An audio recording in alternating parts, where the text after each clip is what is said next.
Ok, aujourd'hui on va faire une leçon très courte et très simple sur already et yet.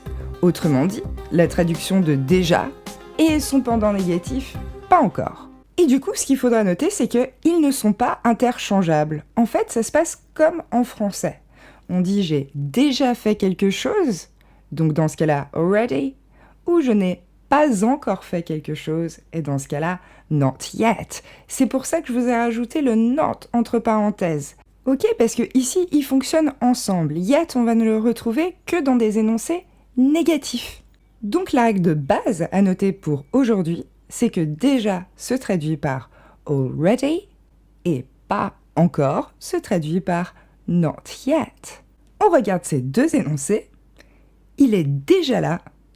He's already here. Il n'est pas encore là. He isn't here yet. Et là, on va s'arrêter une seconde sur la place de l'adverbe. Ok, il ne se place pas tout à fait au même endroit. Already, comme beaucoup d'adverbes, va se placer derrière un auxiliaire ou devant un verbe. Ok, nous on a I have already seen this film. Donc, on a notre auxiliaire have et puis il est suivi du verbe seen. Et bien dans ce cas-là, ça suit exactement la même règle.